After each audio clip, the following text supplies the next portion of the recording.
Chapter 33. He slowed to a walk. As far as he could tell, nobody was chasing him. He could hear voices coming from back by the truck, but couldn't make out the words. Occasionally, he'd hear the revving of the engine, but the truck wasn't going anywhere anytime soon. He headed in what he thought was the direction of the Big Thumb. He couldn't see it through the haze. Walking helped calm him down and allowed him to think clearly. He doubted he could make it to the Big Thumb, and with no water in his canteen, he didn't want to risk his life on the hope that he'd find refuge there. He'd have to return to camp. He knew that, but he was in no hurry. It would be better to return later after everyone has had a chance to calm down, and as long as he'd come this far, he might as well look for Zero. He decided to walk as long as he could until he was too weak to go any further.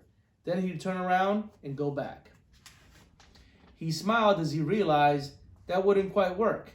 He would only go halfway as far as he thought he could go, so that he'd still have the strength to return. Then he'd have to make a deal with the warden, tell her where he found Kate Barlow's lipstick tube, and beg for mercy. He was surprised by how far out the hose extended. He couldn't even see the camp compound anymore, but he still kept passing holes. Just when he thought he'd passed the last hole, he came across another cluster of them, a little farther away. Back at the compound, they had dug in a systematic order, row upon row, allowing space for the water truck. But out here, there was no system. It was as if every once in a while, in a fit of frustration, the warden would just pick a spot at random and say, "Let's dig here." It was like trying to guess the winning numbers in a lottery. Stanley found himself looking down into each hole he passed. He didn't admit to himself what he was looking for. After more than an hour had gone by, he thought he had surely seen the last hole. But then off to the left, he saw another cluster of them. He didn't actually see the holes. He saw the mounds of dirt that surrounded them. He stepped over the mounds and looked out into the first hole. His heart stopped. Down at the bottom was a family of yellow-spotted lizards. Their large red eyes looked up at him. He leapt back over the mound and ran.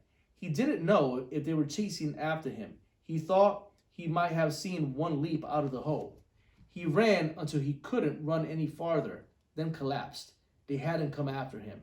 He sat there a while and caught his breath. As he got back to his feet, he thought he noticed something on the ground, maybe 50 yards away.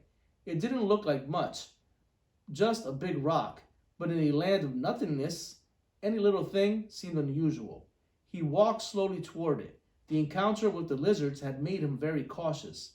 It turned out to be an empty sack of sunflower seeds. He wondered if it was the same one Magnet had stolen from Mr. Sir, although that didn't seem likely. He turned it inside out and found one seed stuck to the burlap. Lunch.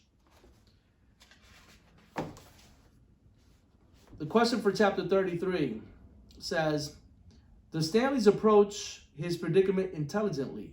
Is his logic sound? What would you do in the same situation?